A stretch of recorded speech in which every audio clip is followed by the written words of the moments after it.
तेजस्वी यादव को एक बड़ी जिम्मेदारी मिलने जा रही है। तेजस्वी यादव को आरजेडी के तरफ से एक बड़ी जिम्मेदारी, चूंकि आरजेडी का नेतृत्व तेजस्वी ही करते हैं, लेकिन सुप्रीमो लालू प्रसाद यादव हैं और कार्यकारी अध्यक्ष अब तक लालू प्रसाद यादव थे। लेकिन अब एक बड़ी खबर निकल कर आ रही है। देखिए, आरजेडी कार्यालय में विधायक और सांसद जुटने वाले हैं और ये विधायक और सांसद एक बड़ी मीटिंग करने वाले हैं, जिसमें तेजस्वी यादव को एक बड़ी जिम्मेदारी मिल सकती है, जिसमें तेजस्वी यादव को एक कमान सौंपी जा सकती है। आरजेडी की कमान आप कह सकते हैं, या फिर आप कह सकते हैं तो आरजेडी अब पूरे तरीके से तेजस्वी के हाथों में होगी। कई लोग ये बातें सोच रहे हैं, तो क्या फिर लालू यादव का कोई अस्तित्व नहीं रहेगा? देखिए, लालू यादव पार्टी में है और अब उनकी स्वास्थ्य उतनी अच्छी नहीं रहती, उतने एक्टिव नहीं है, तो अब जिम्मेदारी तेजस्वी यादव के पास जा रही है और ये 25 तारीख को होने जा रहा है। आपको मैं अगर बताऊं तो एक बड़ा फैसला आरजेडी के तरफ से लिया जा रहा है। बिहार में आरजेडी की राष्ट्रीय कार्यकारिणी की बैठक 25 जनवरी को पटना में आयोजित होने जा रही है। बिहार चुनाव में मिली करारी हार के बाद यह बड़ी बैठक है, जिसमें कई महत्वपूर्ण निर्णय लिए जा सकते हैं। पार्टी सूत्रों से जो अभी अभी बड़ी जानकारी निकल कर आ रही है, ये खबर मैं आपको नहीं बता रही हूं कि तेजस्वी को जिम्मेदारी मिलेगी, बल्कि एक और बड़ी खबर निकल कर आई है। पार्टी सूत्रों के मुताबिक कार्यकारिणी की बैठक में तेजस्वी यादव को कार्यकारी अध्यक्ष तो बनाया जा सकता है और इसकी बड़ी वजह सुप्रीमो लालू यादव की बढ़ती उम्र और उनका हेल्थ है। हालांकि तेजस्वी यादव अभी भी पार्टी के महत्वपूर्ण निर्णय ले रहे हैं, सब कुछ तो तेजस्वी ही डिसाइड कर रहे हैं, लेकिन इसके बावजूद तेजस्वी यादव को ही पार्टी में एक बड़ी कमान सौंपी जा सकती है। मतलब ओवरऑल निर्णय और भी कई निर्णय तेजस्वी यादव ही लेंगे। तेजस्वी अभी भी पार्टी के महत्वपूर्ण निर्णय ले रहे हैं। माना जा रहा है कि विधानसभा चुनावों में भीतरघात करने वाले नेताओं पर कार्रवाई होगी। तेजस्वी यादव विदेश यात्रा के बाद लगातार सक्रिय हैं और उन्होंने पिछले दिनों लगातार 2 दिन पार्टी नेताओं के साथ बैठक की और कई मुद्दों पर चर्चा की। अब बात करें 25 जनवरी की, जो अभी रविवार 25 जनवरी को बुलाई गई राष्ट्रीय कार्यकारिणी की बैठक में तेजस्वी को राष्ट्रीय कार्यकारी अध्यक्ष बनाकर उनके नेतृत्व पर मुहर लगाई जा सकती है। वहीं आरजेडी के संगठन में व्यापक बदलाव हो सकता है। आरजेडी के संगठन में बहुत बड़ा बदलाव हो सकता है। विधानसभा चुनाव में भीतरघात करने वालों के विरुद्ध कार्रवाई पर भी सहमति बन सकती है। बदली हुई राजनीतिक परिस्थितियों में आरजेडी खुद को और अधिक सक्रिय और आधुनिक बनाने की कोशिश कर रहा है। यानी कि तेजस्वी आज 25 तारीख को एक बहुत बड़ा फैसला लेने जा रहे हैं और उनको पार्टी की कमान मिल सकती है। आरजेडी में बहुत बड़े प्रोग्राम का आयोजन किया जाएगा, जिसमें सभी विधायकों और सांसदों के सामने तेजस्वी यादव को जो है आप कह सकते हैं तो उनको ये कमान सौंपी जाएगी, आरजेडी की कमान सौंपी जाएगी कि भैया अब पूरा फैसला आप ही करिए, अब सभी फैसलों पर आपका हक है। विधानसभा चुनाव में पार्टी को मिली करारी हार और विदेश यात्रा से लौटने के बाद तेजस्वी पूरी तरह से सक्रिय हैं। तेजस्वी ने गुरुवार और शुक्रवार को लगातार 2 दिनों की बैठकों में संगठन की मजबूती, संगठन विस्तार, बिहार के मौजूदा राजनीतिक हालात पर चर्चा हुई। तेजस्वी जल्द बिहार यात्रा पर निकल सकते हैं, उस पर भी चर्चा हुई। बता दें कि बिहार विधानसभा चुनाव में आरजेडी की करारी हार हुई। पार्टी सिर्फ 25 सीटों पर ही सिमट गई, जबकि तेजस्वी यादव महागठबंधन का मुख्यमंत्री चेहरा थे। चुनावी नतीजों के बाद तेजस्वी परिवार के साथ छुट्टी पर विदेश चले गए, जिस पर सत्ता पक्ष सवाल खड़े कर रहा है, लेकिन अब वापस आने के बाद पूरे तरीके से एक्टिव हो गए हैं और 25 तारीख को आरजेडी में एक बहुत बड़े आप कह सकते हैं तो फंक्शन की तैयारी है। आरजेडी में एक बहुत बड़ा फंक्शन है, जिसमें तेजस्वी यादव को पार्टी की कमान सौंपी जाएगी। तेजस्वी यादव को पार्टी नेतृत्व सौंपा जाएगा कि अब सारे फैसले बिहार के नेता प्रतिपक्ष तेजस्वी यादव ही ले और आरजेडी के कार्यकारी अध्यक्ष बनाए जा सकते हैं। उस दिन सभी विधायक, सभी सांसद तेजस्वी के आवास पर होंगे और यह बैठक होगी, लालू यादव भी होंगे चूंकि वही कमान सौंपेंगे, राबड़ी देवी भी होगी और तेजस्वी यादव तो रहेंगे ही। तो ये सब कुछ आरजेडी में प्लानिंग प्लॉटिंग के तहत हो रहा है और हो सकता है कि और भी कई बदलाव 25 तारीख को, क्योंकि अब लालू यादव के पास अब कोई भी उनके पास नहीं रहेगा। लालू यादव जो है आप कह सकते हैं तो अब सब कुछ तेजस्वी को सौंपेंगे, तो तेजस्वी अपने तरीके से फैसले ले सकते हैं। कई लोग जो लालू यादव के करीबी है लेकिन तेजस्वी के करीबी नहीं, उन लोगों को पार्टी से हटाया जा सकता है क्योंकि वो लोग काम नहीं कर रहे, उम्र हो गई है। तो ये सब कुछ देखते हुए तेजस्वी फैसला लेंगे और ये फैसला बहुत अहम होगा। इससे सत्ता पक्ष के भी लोगों को टेंशन होगी क्योंकि जाहिर सी बात है फैसला लेंगे तो आरजेडी विपक्ष की भूमिका में मजबूत तरीके से आएगी और एक एक मुद्दे पर अपना सवाल उठाएगी। अभी सत्र को लेकर भी चर्चाएं चल रही है। बजट सत्र 2 तारीख से होने वाला है, बहुत एक्टिव है नेता प्रतिपक्ष तेजस्वी यादव। क्या कुछ होगा उस सत्र में वो भी देखने वाली बात होगी। लेकिन 25 तारीख को आरजेडी के लिए एक बहुत बड़ा दिन है, तेजस्वी यादव के लिए एक बहुत बड़ा दिन है। फिलहाल इस खबर के लिए इतना ही। आपको क्या लगता है, अपनी राय हमें कमेंट सेक्शन में जरूर बताएं। करबाग जाइए, आप महेंद्रू जाइए, आप गर्दनी बाग जाइए, आप बोरिंग रोड जाइए, सर बुरी स्थिति है। मैं बार बार कहता हूं कि सीसीटीवी फुटेज 2 से 3 महीना साल भर के अंदर जांच किया जाए कि 10 बजे के बाद 1 बजे तक 4 बजे सुबह तक गाड़ियां कहां से आती है, फॉर्च्यूनर, मर्सिडीज, इंडिवर, या ये गाड़ियां में फिर कौन जा रहा है और कहां जा रहा है, क्या दिक्कत है इसको देखने में। 9 बजे के बाद बच्चे बच्चियां कहां निकलती हैं, इसके पीछे कौन है। मैंने कई बार कहा कि लगभग पैसे वाले, लगभग लॉज का बेटा दलाल है, लगभग लॉज का मालिक दलाली करता है। मैंने कहा कि वो एनओसी नहीं मिला, 6 माला बिल्डिंग, उस पर बुलडोजर, सम्राट बाबू गरीब पर तो बुलडोजर चल रहा है, उस पर बुलडोजर कब चलेगा। ये लॉजेज पर बुलडोजर आपके कब चलेंगे जिसका कोई रजिस्ट्रेशन नहीं है, कोई निगरानी नहीं है। हम हाथ जोड़ करके सम्राट बाबू से मांगेंगे, आप भाई हैं हमारे और आपकी ही बच्ची हैं, बचा लीजिए। बच्ची डरी हुई है, बच्ची डर के कारण पिता लेके चला न जाए। वह लॉज के खिलाफ बोलना नहीं चाहती है क्योंकि इस कंट्री में निर्भया के बाद 67% घटना बढ़ी दिल्ली में, आप इसको समझिए।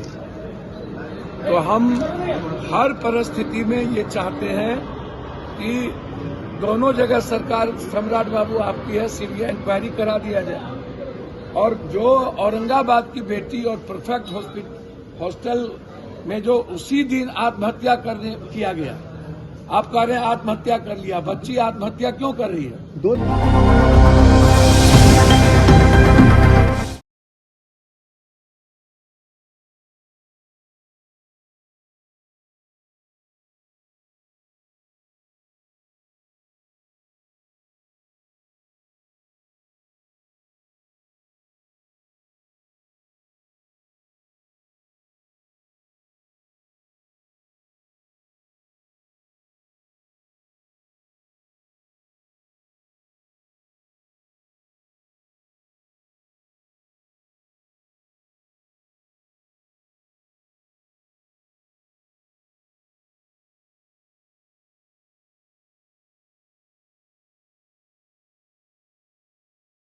नीतीश कुमार की आज भी यात्रा है और आज नीतीश कुमार कहां पहुंचे हैं तो आपको मैं बताऊं कि कल जहां एक तरफ नीतीश कुमार सीतामढ़ी पहुंचे थे तो आज नीतीश कुमार गोपालगंज पहुंचे। और गोपालगंज क्या है आप सभी दर्शकों को पता है, तेजस्वी यादव का घर गोपालगंज में है।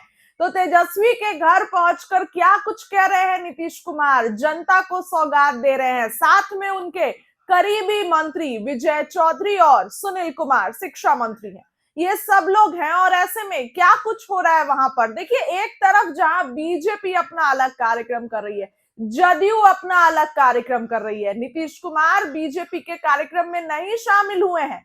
और अब देखने वाली बात होगी कि क्या कुछ होता है। हालांकि आज गोपालगंज पहुंचे हैं, वहां पर जनता को सौगात दिया है नीतीश कुमार ने, जनता से मिल रहे हैं। कल भी नीतीश कुमार ने सब काम किया और आज भी नीतीश कुमार सभी काम कर रहे हैं। ऐसे में क्या कुछ हो रहा है गोपालगंज में, बातों को सुनिए।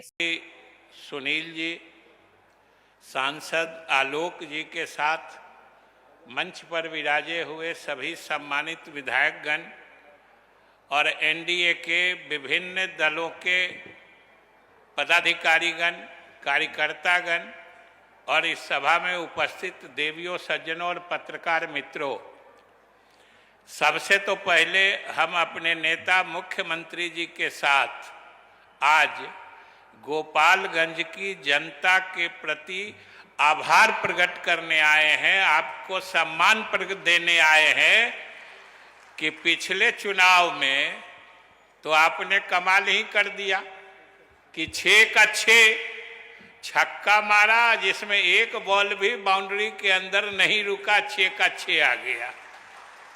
ये आपने कमाल किया है। और आप एनडीए के सभी कार्यकर्ताओं ने जिस एकजुटता का परिचय देकर चुनाव अभियान का संचालन किया है, वह काबिले तारीफ है। और इसके लिए भी हम अपने नेता के साथ आप गोपालगंज के जनता को आप ही के धरती पर धन्यवाद देने आए हैं, शुक्रिया अदा करने आए हैं। और आपके पीछे जरा देखिए मुड़ के, ये महिलाओं का सैलाब है और महिलाओं की इतनी बड़ी उपस्थिति ये स्वयं में प्रमाण है कि आप सबको एहसास होगा। हम लोग भी चुनाव लड़ रहे थे, हम लोगों को भी एहसास हुआ था कि आप सब हमारे कार्यकर्ताओं ने और बिहार की जनता ने तो जो बढ़ चढ़ के समर्थन दिया वो अपनी जगह था, लेकिन इन महिलाओं ने तो कमाल ही किया। और इनके कमाल का ये आलम था कि इन बिहार की महिलाओं ने जब अपनी सक्रियता का परचम लहराया तो समझिए जितने चुनाव वैज्ञानिक थे, चुनाव विश्लेषक थे, सबकी भविष्यवाणी पीछे छूट गई और मुख्यमंत्री के नेतृत्व में सबसे प्रबल बहुमत से एनडीए का परचम, एनडीए का झंडा बिहार में लहरा गया। और साथियों, आप सबको तो मालूम है, मुख्यमंत्री जी के बारे में लोग कहते हैं और सब लोग मानते हैं कि ये जो कहते हैं वो करके दिखाते हैं।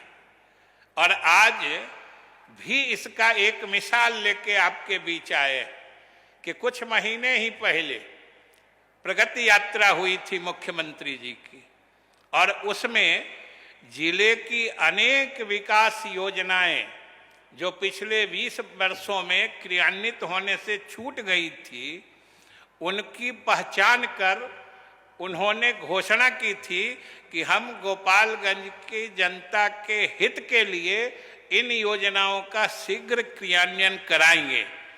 और हमारे मुख्यमंत्री जी का संकल्प देखिए, मुस्तैदी देखिए कि चंद महीनों में ही, और अभी चुनाव के नतीजे आए कितने दिन हुए, मैंने महीनों भी नहीं कह सकते, 1 महीना कुछ ही दिन हुआ है, नतीजा आया, सरकार बनी।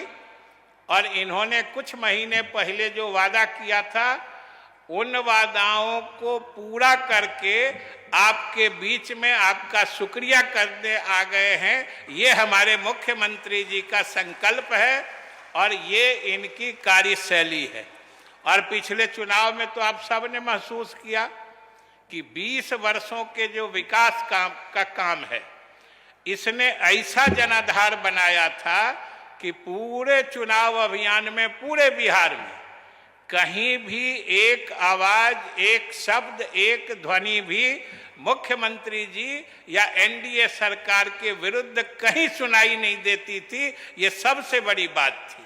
और मुख्यमंत्री जी की तो खासियत है, ज्यों-ज्यों इनका कार्यकाल बढ़ता है त्यों-त्यों इनकी लोकप्रियता बढ़ती है। और यही कारण है कि आज 20 साल बाद भी हमारे मुख्यमंत्री इस देश के सर्वाधिक लोकप्रिय मुख्यमंत्री है, जो आप सब बिहार के लोग जिन्हें आपने जो पिछले चुनाव में इतना प्रचंड बहुमत दिया है, उसने मुख्यमंत्री की लोकप्रियता की तस्दीक कर दी है। और साथियों, इतना ही नहीं, लेकिन ये चैन से बैठने वाले नहीं हैं। इस बार इन्होंने संकल्प ले लिया है कि बिहार को विकसित प्रदेश बनाना है और विकसित राज्यों की श्रेणी में लाना है। इसलिए इन्होंने 7 निश्चय 3 अपनी नई योजना घोषित की है, जिसमें उद्योगीकरण से लेकर रोजगार सृजन तक की महत्वपूर्ण योजनाएं शामिल है और उसको भी अमली जामा पहनाने के लिए ये आमादा हो चुके हैं।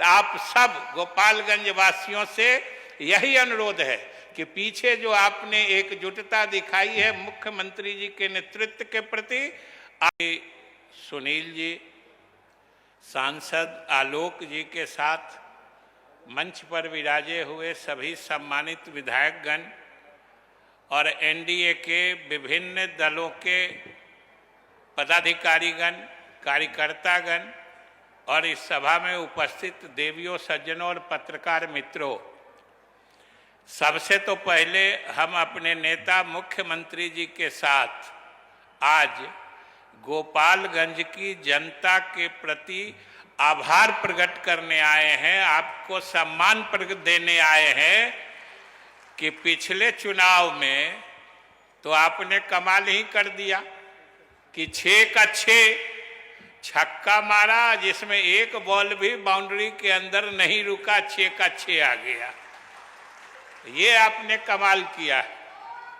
और आप एनडीए के सभी कार्यकर्ताओं ने जिस एकजुटता का परिचय देकर चुनाव अभियान का संचालन किया है, वह काबिले तारीफ है। और इसके लिए भी हम अपने नेता के साथ आप गोपालगंज के जनता को आप ही के धरती पर धन्यवाद देने आए हैं, शुक्रिया अदा करने आए हैं।